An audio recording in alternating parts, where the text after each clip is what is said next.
നമസ്കാരം. എന്തൊക്കെയായിരുന്നു പുകില്? മമതാ ബാനർജിയുടെ തൃണമൂൽ കോൺഗ്രസ് ബംഗാളിൽ ഭരിക്കുമ്പോൾ അവിടെ ജനാധിപത്യത്തിന്റെ വസന്തമാണെന്ന് പറഞ്ഞവർ ഇപ്പോൾ എവിടെ പോയി ഒളിച്ചു? ദേ ഒരു ബംഗ്ലാദേശ് യുവതി ക്യാമറയ്ക്ക് മുന്നിൽ വന്ന് പച്ചയ്ക്ക് വിളിച്ചു പറയുകയാണ് ബംഗാളിൽ എന്താണ് നടക്കുന്നതെന്ന്. ഒരു നാണവുമില്ലാതെ പേടിയില്ലാതെ ആ സ്ത്രീ പറയുന്നു അവർക്ക് റേഷൻ കാർഡുണ്ട്, വോട്ടർ ID ഉണ്ട്, മമതയുടെ സർക്കാർ വക മാസപ്പടിയുമുണ്ട്. ചോദിച്ചപ്പോൾ പറയുകയാണ് തൃണമൂൽ കോൺഗ്രസിന്റെ പാർട്ടി പ്രവർത്തകരും അവിടുത്തെ മുനിസിപ്പാലിറ്റിയും ചേർന്നാണ് ഈ രേഖകളെല്ലാം ഒറ്റ രാത്രി കൊണ്ട് ഒപ്പിച്ചു കൊടുത്തതെന്ന്. ഇതാണ് ബംഗാളിലെ യഥാർത്ഥ അവസ്ഥ. സ്വന്തം രാജ്യത്ത് വോട്ട് ബാങ്ക് തികയ്ക്കാൻ വേണ്ടി അതിർത്തി കടന്നു വരുന്ന ആർക്കും പൗരത്വവും ആനുകൂല്യവും തളികയിൽ വെച്ച് നീട്ടുന്ന നാണം കെട്ട രാഷ്ട്രീയം. ഇത് പശ്ചിമ ബംഗാളിന്റെ മാത്രം കഥയല്ല. എവിടെയൊക്കെ കോൺഗ്രസും ഇടതുപക്ഷവും ഭരിച്ചിട്ടുണ്ടോ അവിടെയൊക്കെ ഈ രീതിയിൽ വിദേശികളെ തിരികെ കയറ്റി വോട്ട് ബാങ്ക് ഉണ്ടാക്കുന്ന നാണം കെട്ട കളി അവർ കളിക്കുന്നുമുണ്ട്. ആ കള്ളക്കളിയുടെ നെഞ്ചത്തോട്ടാണ് ഇപ്പോൾ BJP സർക്കാർ കൃത്യമായി പണി കൊടുക്കാൻ പോകുന്നത്. അതായത് വ്യാജന്മാർക്കിനി ഒരു പൈസ പോലും നൽകില്ല. ബംഗാൾ മുഖ്യമന്ത്രി സുവേന്ദു അധികാരി ഇപ്പോൾ നടത്തിയ പ്രഖ്യാപനം മമതയുടെ വോട്ട് ബാങ്ക് രാഷ്ട്രീയത്തിന്റെ നെഞ്ചിലേക്ക് അടിക്കുന്ന ആണിയാണ്. അർഹരായ സ്ത്രീകൾക്ക് പ്രതിമാസം 3000 രൂപ വീതം നേരിട്ട് ബാങ്ക് അക്കൗണ്ടിലേക്ക് നൽകുന്ന അന്നപൂർണ ഫണ്ടാർ പദ്ധതിയുടെ ഉദ്ഘാടന വേളയിലാണ് സുവേന്ദു അധികാരി ആ ഞെട്ടിക്കുന്ന കണക്കുകൾ പുറത്തുവിട്ടത്. മുൻ തൃണമൂൽ സർക്കാരിന്റെ കാലത്തെ ലക്ഷ്മി ഭണ്ഡാർ പദ്ധതിയുടെ ഗുണഭോക്താക്കളെ കുറിച്ച് കൃത്യമായ അന്വേഷണം നടത്തിയപ്പോൾ കണ്ടെത്തിയത് ഈ പദ്ധതി വഴി പണം വാങ്ങിയിരുന്നവരിൽ 30 ലക്ഷത്തോളം പേർ ഒന്നുകിൽ മരണപ്പെട്ടവരാണ്, അല്ലെങ്കിൽ വ്യാജന്മാരാണ്, അതുമല്ലെങ്കിൽ ഇന്ത്യക്കാർ അല്ലാതെ ബംഗ്ലാദേശി നുഴഞ്ഞുകയറ്റക്കാരാണ്. ഇന്ത്യയിലെ നികുതിദായകരുടെ പണം, നമ്മുടെ നാട്ടിലെ പാവപ്പെട്ട അമ്മമാർക്കും പെങ്ങന്മാർക്കും ലഭിക്കേണ്ട പണം അതിർത്തി കടന്നു വന്ന കള്ളന്മാർക്ക് വോട്ട് ബാങ്ക് നിലനിർത്താൻ വേണ്ടി മമതയും കൂട്ടരും വെറുതെ വാരി കൊടുക്കുകയായിരുന്നു. പക്ഷേ ഇനി ആ കളി നടപ്പില്ല. പുതിയ അന്നപൂർണ ഫണ്ടാർ പദ്ധതിയിൽ ഒരു വ്യാജൻ പോലും കയറി കൂടില്ലെന്ന് സുവേന്ദു അധികാരി ഉറപ്പിച്ചു പറഞ്ഞിട്ടുണ്ട്. ബംഗ്ലാദേശികൾക്ക് മുനിസിപ്പാലിറ്റികൾ വഴി വ്യാജരേഖ ഉണ്ടാക്കി നൽകിയ തൃണമൂൽ മാഫിയയെ ഒന്നടങ്കം പൂട്ടാൻ തന്നെയാണ് BJP സർക്കാരിൻ്റെ തീരുമാനം. അർഹതയുള്ള യഥാർത്ഥ ഇന്ത്യൻ പൗരന്മാർക്ക് മാത്രമേ ഇനി ജനക്ഷേമ പദ്ധതികളുടെ ആനുകൂല്യങ്ങൾ ലഭിക്കൂ. ബംഗാളിൽ സുവേന്ദു അധികാരി വ്യാജന്മാരുടെ പണം നിർത്തുമ്പോൾ ദില്ലിയിലിരുന്ന് കേന്ദ്ര ആഭ്യന്തരമന്ത്രി അമിത്ഷാ അതിർത്തിയിലെ കള്ളക്കളിക്ക് ശാശ്വത പരിഹാരം കാണുകയാണ്. അന്താരാഷ്ട്ര അതിർത്തിയുടെ 15 കിലോമീറ്റർ ചുറ്റളവിലുള്ള മുഴുവൻ അനധികൃത നിർമ്മാണങ്ങളും കെട്ടിടങ്ങളും ഉടനടി പൊളിച്ചു നീക്കാൻ BSFനും ജില്ലാ കളക്ടർമാർക്കും ആഭ്യന്തര മന്ത്രാലയം കർശന നിർദ്ദേശം നൽകി കഴിഞ്ഞു. അതിർത്തി ഗ്രാമങ്ങൾ കേന്ദ്രീകരിച്ച് വ്യാജ ആധാർ കാർഡുകളും വോട്ടർ ID-കളും ഉണ്ടാക്കി നൽകുന്ന വലിയൊരു മാഫിയ ശൃംഖല തന്നെ പ്രവർത്തിക്കുന്നുണ്ട്. ഈ ശൃംഖലകളെ വേരോടെ പിഴുതെറിയാനാണ് ലക്ഷ്യം. 15 കിലോമീറ്റർ പരിധിയിൽ സുരക്ഷാ ഏജൻസികളുടെ കണ്ണ് വെട്ടിച്ചു പടുത്തുയർത്തിയ എല്ലാ അനധികൃത കേന്ദ്രങ്ങളും വരും ദിവസങ്ങളിൽ മണ്ണടിഞ്ഞിരിക്കും. ഇന്ത്യയുടെ ആഭ്യന്തര സുരക്ഷയെ തകിടം മറിക്കുന്ന രീതിയിലാണ് പ്രതിപക്ഷ പാർട്ടികൾ കാലാകാലങ്ങളായി പ്രവർത്തിച്ചു പോന്നിട്ടുള്ളത്. വോട്ടിനു വേണ്ടി രാജ്യത്തിന്റെ അതിർത്തികൾ കാത്തുസൂക്ഷിക്കുന്നതിൽ ഇവർ വരുത്തിയ വീഴ്ചയാണിന്ന് അതിർത്തി സംസ്ഥാനങ്ങളിൽ കാണുന്ന ജനസംഖ്യ അട്ടിമറിക്ക് കാരണം. എന്നാൽ ഇന്ന് രാജ്യം ഭരിക്കുന്നത് രാജ്യസുരക്ഷയ്ക്ക് 1ാം സ്ഥാനം നൽകുന്ന BJP സർക്കാരാണ്. അതിർത്തി കടന്നുള്ള നുഴഞ്ഞുകയറ്റം തടയാൻ CAA കൊണ്ടുവന്നപ്പോഴും NRCയെ കുറിച്ച് സംസാരിച്ചപ്പോഴും ഇവർക്ക് പ്രതിപക്ഷ പാർട്ടികൾക്ക് എന്തായിരുന്നു ബഹളം? ഇപ്പോൾ കാര്യങ്ങൾ വ്യക്തമായില്ലേ? ക്യാമറയ്ക്ക് മുന്നിൽ വന്ന് ഒരു വിദേശ പൗരൻ തനിക്ക് ഇന്ത്യൻ രേഖകൾ ലഭിച്ചെന്ന് പറയുമ്പോൾ പ്രതിപക്ഷത്തിന്റെ രാജ്യദ്രോഹ നിലപാടാണ് അവിടെ തുറന്നു കാട്ടപ്പെടുന്നത്. കള്ളപ്പണ ഇടപാടുകളും വ്യാജരേഖ ചമയ്ക്കലും നടത്തി രാജ്യത്തെ തകർക്കാൻ നോക്കുന്ന ഇത്തരം രാജ്യവിരുദ്ധ ശക്തികളെയും അവർക്ക് കുടപിടിക്കുന്ന രാഷ്ട്രീയക്കാരെയും ഇനിയെങ്കിലും ജനങ്ങൾ തിരിച്ചറിയണം. സ്വന്തം നാട്ടിലെ പാവപ്പെട്ടവന്റെ റേഷൻ വിഹിതവും അവകാശങ്ങളും കവർന്നെടുത്ത് വോട്ട് ബാങ്ക് കൂട്ടാൻ വേണ്ടി അതിർത്തികൾ കടന്നു വരുന്ന കള്ളന്മാർക്ക് വെച്ച് വിളമ്പുന്നതാണോ നിങ്ങളുടെ മതേതരത്വം?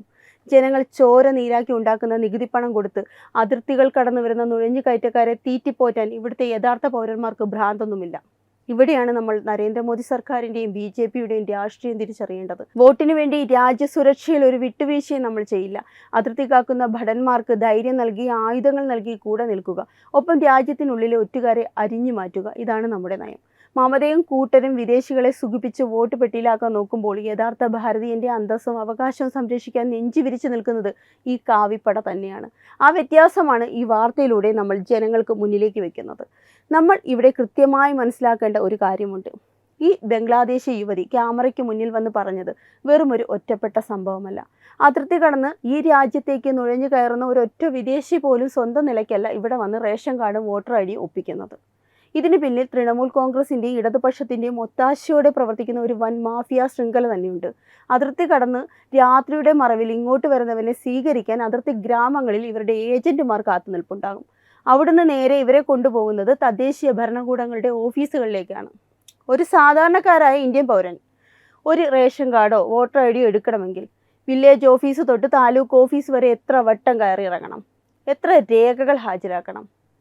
എന്നാൽ അതിർത്തി കടന്നു വരുന്ന കള്ളന്മാർക്ക് ഒരു ബുദ്ധിമുട്ടുമില്ലാതെ ചുവപ്പ് നാടകളുടെ ഒരു തടസ്സവുമില്ലാതെ മുനിസിപ്പാലിറ്റികൾ വഴി വ്യാജരേഖകൾ നിർമ്മിച്ച് നൽകുകയാണ് ഇവിടുത്തെ യഥാർത്ഥ ഭരണാധികാരികൾ. ഇന്ത്യയിലെ യഥാർത്ഥ ജനങ്ങളുടെ അവകാശങ്ങൾ കവർന്നെടുത്താണ് ഈ വിദേശികൾക്ക് തളികയിൽ വെച്ച് റേഷൻ കാർഡുകൾ നൽകുന്നത്. നമ്മുടെ നാട്ടിലെ പാവപ്പെട്ടവൻ്റെ റേഷൻ വിഹിതമാണ് ഈ കള്ളന്മാർ കടത്തിക്കൊണ്ടു പോകുന്നത്. ഇതിലും വലിയ രാജ്യദ്രോഹ കുറ്റം എന്തുണ്ട്?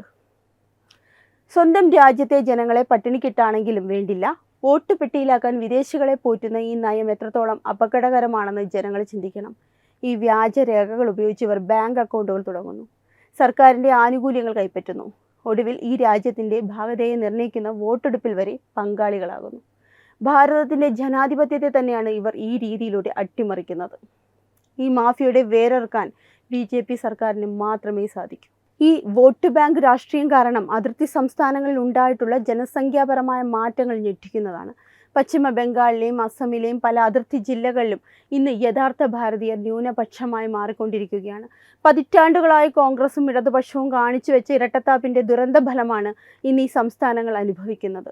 നുഴഞ്ഞുകയറ്റക്കാരുടെ ജനസംഖ്യ അനിയന്ത്രിതമായി വർദ്ധിക്കുമ്പോൾ അവിടെ പ്രാദേശിക സംസ്കാരവും ആചാരങ്ങളും ചോദ്യം ചെയ്യപ്പെടുന്നു. ക്രമസമാധാന നില പൂർണ്ണമായും തകരുകയും രാജ്യവിരുദ്ധ ശക്തികൾക്ക് തഴച്ചു വളരാൻ പാകത്തിലുള്ള മണ്ണായി ഇവിടങ്ങൾ മാറുകയും ചെയ്യുന്നു. പണ്ട് അസമിൽ അത്തരമൊരു നുഴഞ്ഞുകയറ്റം ഉണ്ടായപ്പോൾ അതിനെതിരെ ശക്തമായി പോരാടിയ ചരിത്രമാണ് BJPക്കുള്ളത്. ഇന്ന് അസമിൽ ഹേമന്ത ബിശ്വ ശർമ്മയുടെ നേതൃത്വത്തിൽ BJP സർക്കാർ ഇത്തരം വ്യാജന്മാരെ ജയിലടയ്ക്കുമ്പോൾ ബംഗാളിൽ മമതാ ബാനർജി അവർക്ക് ചുവപ്പ് പരവതാനി വിരിച്ചു നൽകുകയായിരുന്നു ചെയ്തത്. ഈ നുഴഞ്ഞുകയറ്റക്കാർ കാരണം അതിർത്തി ഗ്രാമങ്ങളിലെ ഭൂമിയുടെ ഘടന പോലും മാറിക്കഴിഞ്ഞു. യഥാർത്ഥ കർഷകരുടെ ഭൂമി വ്യാജരേഖകൾ ചമച്ചവർ തട്ടിയെടുത്തു. ഇതിനെതിരെ ആരെങ്കിലും ശബ്ദമുയർത്തിയാൽ അവരെ വർഗീയവാദികളായി ചിത്രീകരിക്കാനാണ് ഇവിടുത്തെ കപട മതേതരവാദികൾക്ക് താല്പര്യം. നരേന്ദ്രമോദി സർക്കാർ അധികാരത്തിൽ വന്നതിന് ശേഷം ഈ രാജ്യദ്രോഹ കളികൾക്കെല്ലാം കൃത്യമായി തടയിടാൻ തുടങ്ങിയിട്ടുണ്ട്. പൗരത്വ ഭേദഗതി നിയമം കൊണ്ടുവന്നപ്പോൾ ഇവിടുത്തെ കോൺഗ്രസ്സുകാരും കമ്മ്യൂണിസ്റ്റുകാരും തൃണമൂലും തെരുവിൽ കാട്ടിക്കൂട്ടിയ അക്രമങ്ങൾ നിങ്ങൾ നേരിട്ട് കണ്ടതാണ്. എന്തുകൊണ്ടായിരുന്നു അവർക്ക് അത്രയും ആവേശം?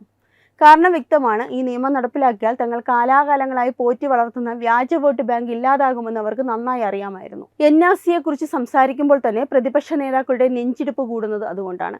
ഇന്ത്യൻ പൗരന്മാരുടെ സുരക്ഷ ഉറപ്പാക്കാനും വിദേശ നുഴഞ്ഞുകയറ്റക്കാരെ പുറത്താക്കാനും ലക്ഷ്യമിട്ടുള്ള ഏതൊരു നീക്കത്തെയും വർഗീയതയുടെ നിറം ചാർത്തി തകർക്കാനാണ് ഇവർ നോക്കുന്നത്. എന്നാൽ മോദി സർക്കാരിന് ഒരൊറ്റ ലക്ഷ്യമേ ഉള്ളൂ: രാജ്യം ആദ്യം. കള്ളക്കണക്കുകൾ കാണിച്ച് രാജ്യത്തെ ജനങ്ങളെ പറ്റിക്കുന്ന കാലം കഴിഞ്ഞു. ഡിജിറ്റൽ ഇന്ത്യയുടെ കാലത്ത് ഓരോ പൗരൻ്റെയും രേഖകൾ കൃത്യമായി പരിശോധിക്കാനുള്ള സംവിധാനങ്ങൾ കേന്ദ്ര സർക്കാർ ഒരുക്കിയിട്ടുണ്ട്. ഇതിൻ്റെ ആദ്യ പടിയായാണ് ഇപ്പോൾ പശ്ചിമ ബംഗാളിൽ സുവേന്ദു അധികാരിയുടെ നേതൃത്വത്തിൽ 30 ലക്ഷം വ്യാജന്മാരെ കണ്ടെത്താൻ കഴിഞ്ഞത്. ഇതുവരെ പ്രതിപക്ഷം കെട്ടിപ്പൊക്കിയ വ്യാജ പ്രചാരണങ്ങളെ കോട്ടകളാണ് ഇപ്പോൾ ഓരോന്നായി തകർന്നു വീഴുന്നത്. ബംഗ്ലാദേശി യുവതിയുടെ വെളിപ്പെടുത്തലോടെ പ്രതിപക്ഷത്തിന് ഇനി ജനങ്ങളുടെ മുന്നിൽ തല ഉയർത്തി നിൽക്കാൻ കഴിയില്ല. കേന്ദ്ര ആഭ്യന്തര മന്ത്രാലയത്തിൻ്റെ കർശന നിരീക്ഷണത്തിലാണ് ഇപ്പോൾ അതിർത്തി സംസ്ഥാനങ്ങൾ. BJP ഭരിക്കുന്ന സംസ്ഥാനങ്ങളിൽ നേരിട്ടുള്ള പണമിടപാടുകൾ വഴിയാണ് യഥാർത്ഥ ഗുണഭോക്താക്കളുടെ അക്കൗണ്ടിലേക്ക് നേരിട്ട് പണം എത്തുന്നത്. അവിടെ ഒരു വ്യാജനും ഇടനിലക്കാരനും സ്ഥാനമില്ല. എന്നാൽ ബംഗാളിലെ അവസ്ഥ അതല്ലായിരുന്നു. അവിടെ പാർട്ടി ഓഫീസുകളിൽ ഇരുന്നാണ് ആർക്കൊക്കെ പണം നൽകണമെന്ന് തീരുമാനിച്ചിരുന്നത്. പുതിയ അന്നപൂർണ്ണ ഭണ്ഡാർ പദ്ധതിയിലൂടെ ഈ സാമ്പത്തിക കൊള്ളയ്ക്ക് ശാശ്വത പരിഹാരം കാണുകയാണ് BJP. ഓരോ അപേക്ഷയും കൃത്യമായ ബയോമെട്രിക് പരിശോധനയ്ക്കും പൗരത്വ പരിശോധനയ്ക്കും വിധേയമാക്കിയ ശേഷമേ ഇനി ആനുകൂല്യങ്ങൾ നൽകൂ. ഈ ജനങ്ങളുടെ നികുതി പണം രാജ്യത്തിൻ്റെ വികസനത്തിനും യഥാർത്ഥ പൗരന്മാരുടെ ക്ഷേമത്തിനും മാത്രമേ ഉപയോഗിക്കൂ എന്ന BJPയുടെ പ്രഖ്യാപനത്തിൻ്റെ വിജയം കൂടിയാണിത്. രാജ്യത്തിൻ്റെ ആഭ്യന്തര സുരക്ഷ എന്നത് ഏതൊരു പരമാധികാര രാഷ്ട്രത്തിൻ്റെയും നിലനിൽപ്പിൻ്റെ അടിത്തറ തന്നെയാണ്. അതിർത്തികൾ സുരക്ഷിതമല്ലെങ്കിൽ രാജ്യത്തിനുള്ളിൽ എത്ര വലിയ വികസനമുണ്ടായിട്ടും ഒരു കാര്യവുമില്ല. കഴിഞ്ഞ കുറേ പതിറ്റാണ്ടുകളായി അതിർത്തി മേഖലകളിൽ നടന്നുവരുന്ന അനധികൃത നിർമ്മാണങ്ങളും കള്ളക്കടത്തലുകളും രാജ്യത്തിൻ്റെ സുരക്ഷയ്ക്ക് വലിയ ഭീഷണിയായിരുന്നു. ഭീകരവാദികൾക്കും രാജ്യവിരുദ്ധ ശക്തികൾക്കും ഒളിച്ചിരിക്കാനും വ്യാജരേഖകൾ ചമയ്ക്കാനും ഈ അതിർത്തി ഗ്രാമങ്ങൾ താവളമായി മാറി. ഇതിനെതിരെയാണ് ഇപ്പോൾ അമിത്ഷാ ബുൾഡോസർ നയവുമായി രംഗത്തിറങ്ങിയിരിക്കുന്നത്. അതിർത്തിയുടെ 15 കിലോമീറ്റർ പരിധിയിലുള്ള മുഴുവൻ അനധികൃത കെട്ടിടങ്ങളും പൊളിച്ചു നീക്കാനുള്ള ഉത്തരവ് ഈ മാഫിയയുടെ നട്ടെല്ലൊടിക്കുന്നതാണ്.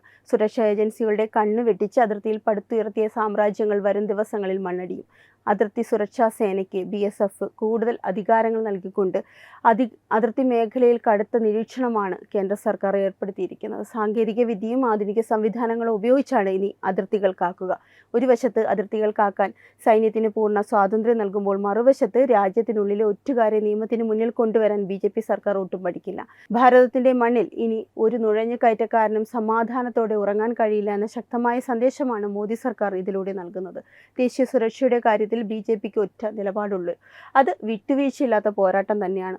ഒന്ന് ഓർത്തുവെച്ചു, ഭാരതത്തിന്റെ മണ്ണ് നുഴഞ്ഞുകയറ്റക്കാർക്ക് താവളമാക്കാൻ വിട്ടുകൊടുക്കുന്ന ആ പഴയ കാലമൊക്കെ കഴിഞ്ഞുപോയി. ഇപ്പോൾ രാജ്യം ഭരിക്കുന്നത് അതിർത്തി വേലി കെട്ടാനും അതിർത്തി കടന്ന് കയറുന്നവന്റെ നെഞ്ചത്തോട്ട് ബുൾഡോസർ ഓട്ടിക്കാനും അറിയുന്ന ശക്തമായ ഒരു നേതൃത്വം തന്നെയാണ്.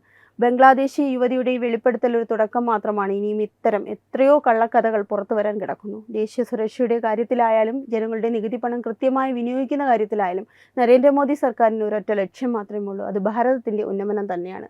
അതിർത്തികളിൽ കാവൽ ശക്തമാക്കിയും വ്യാജന്മാരെ ഒഴിവാക്കിയും രാജ്യം സുരക്ഷിതമായ കൈകളിലാണെന്ന് കേന്ദ്ര സർക്കാർ വീണ്ടും തെളിയിക്കുകയാണ്. വെബ് ഡെസ്ക് തത്തുമൈ ന്യൂസ്. HIV അണുബാധ സന്തോഷപൂർണമായ ഒരു ജീവിതത്തിന് തടസ്സമല്ല. HIV അണുബാധയ്ക്ക് ഫലപ്രദമായ ചികിത്സ ഇന്ന് ലഭ്യമാണ്. ഇതിന് യഥാസമയം അണുബാധ കണ്ടെത്തുന്നതും കാലേക്കൂട്ടി ചികിത്സ നടത്തേണ്ടതും അത്യാവശ്യമാണ്. സൗജന്യമായ ചികിത്സയും മാർഗനിർദ്ദേശങ്ങളും സർക്കാർ ആശുപത്രികളിലെ ART അഥവാ ഉഷസ് കേന്ദ്രങ്ങളിൽ ലഭ്യമാണ്. ആരോഗ്യ സംരക്ഷണം ഓരോരുത്തരുടെയും ഉത്തരവാദിത്തമാണ്.